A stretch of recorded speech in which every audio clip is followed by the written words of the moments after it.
Hello, everyone. Welcome to this week's version of the Generation Jump, number 35, as it is. Now, don't go and stop thinking, hold on, this isn't our Generation Jump. This isn't Jordan. This isn't David. That's true.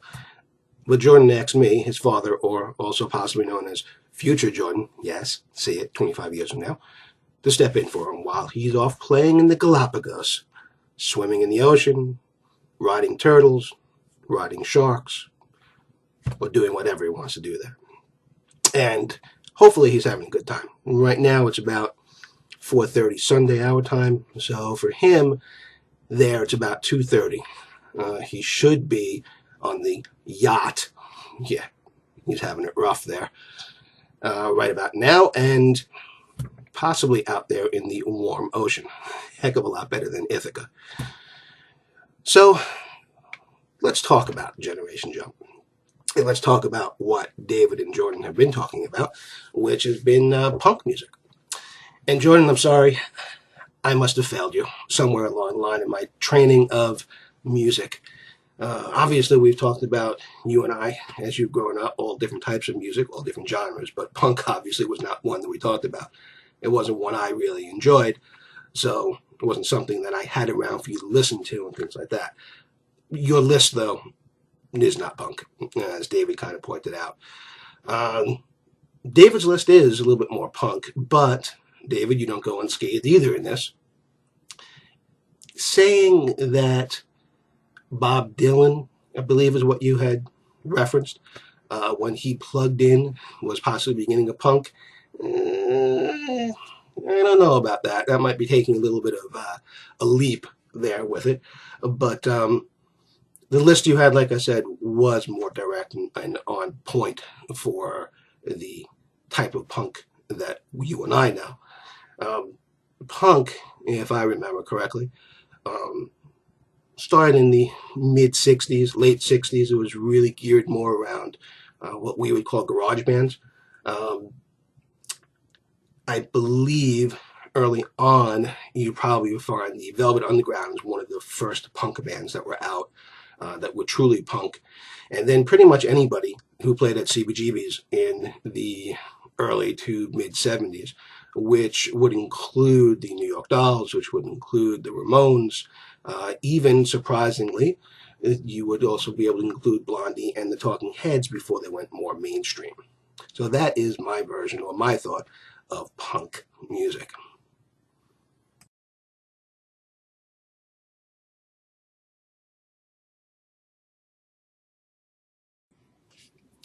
Okay, so this week's topic for Generation Jump. I thought about this for a little while. I'm trying to figure out what is it that we want to talk about? Where can we go? You guys have covered a lot of music that you both enjoy. So I started thinking, what would Generation Jump mean to me? And well, it's a love of music and obviously conversation about music that you guys are having. And obviously a way for you guys to talk back and forth and keep in contact with one another while Jordan's away. What I'm thinking for Generation Jump is talking about the different generations of music and thinking about Jordan, how he maybe learned how to enjoy music. And hopefully that came from me and a little bit of his mom and also some of his friends, as I had learned from my parents and my friends. Generational music, I guess you could say it's what we feel and how the times are going. So I know I learned from my parents, like I said, and I took that music that they loved. Both of them came from the 50s doo-wop music. My father tended to enjoy in the 60s music that was more rock-based. Bands like Chicago, later on Doobie Brothers, things like that. And Santana, stuff, music like that, that had that rhythm to it, that had horn sections in it. While my mother, she tended to go more towards Motown. And from that, I got both of those. And today I still enjoy both those types of genres of music. For me, learning that, and also then with the friends I grew up with, the bands I tended to listen to were more rock oriented. But from my parents, I got the word-based type music. I enjoy music that has a meaning, not just sounds. Like I said, Chicago is one of the bands I really loved growing up listening to because their music meant something.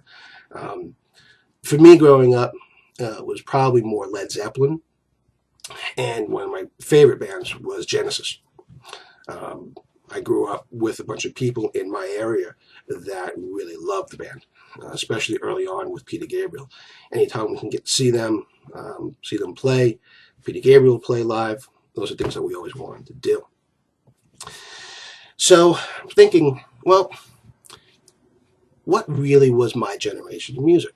It was probably more towards the 80s. In the 80s, there was music that was being played then that was really heavy synthesizer. And then I started thinking, well, what else was around in that time? And one of the radio stations, yes, radio. We didn't all have computers back then, and you could go and listen to Pandora and everything else. The big radio station back then was WLIR. It was a local station here on Long Island, and they played all of the new wave music. Bands like U2 when they first came out. You had bands like Duran Duran and Thompson Twins and almost anything that was British synthesizer new music. So that was a big influence on us growing up.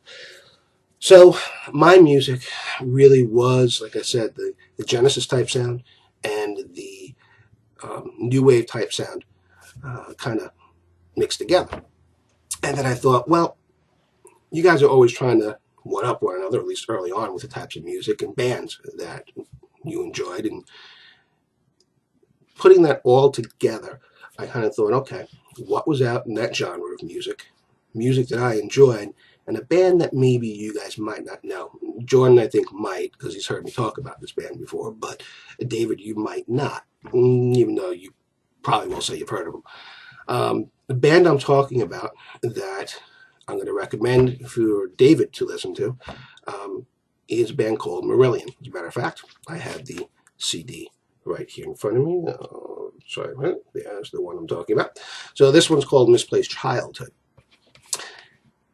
The reason why I liked this particular CD from them, again, was because of the style of music. I tend to enjoy music and songs or albums that run together or that have a meaning. Like I said, Genesis, one of my favorite bands. One of my favorite albums from them is Lamb Lies Down on Broadway because it had a meaning to it. It had a story to it. All the songs kind of threaded together and you could follow along with it. The same with this particular CD. It had a theme. It had songs that tied together. You could definitely tell it was still the cassette world because the first 5 songs tied together and then from 6 on tied together. So that would be where you would have flipped the cassette. It's a rockish type of album that the lead singer at the time of that band had a Peter Gabriel type sound to it, but they definitely had a kind of Pink Floyd type guitar background, more rock oriented. The lead singer of the band left after their 3rd or 4th album, and they did go more towards the rock genre. This album was probably the best from them that I liked, at least, so that's why I'm going to recommend that one for you guys to listen to. A further recommendation for you guys, because it sounded like you guys were kind of at a point where you didn't know what else to talk about. You're making lists and things like that. So I'm going to suggest that use the wording that you have, the generation jump, and not maybe invite other people in to do these videos, but maybe find out from them what generations of music meant to them, how they learned, and maybe they could supply to you guys stories that they had.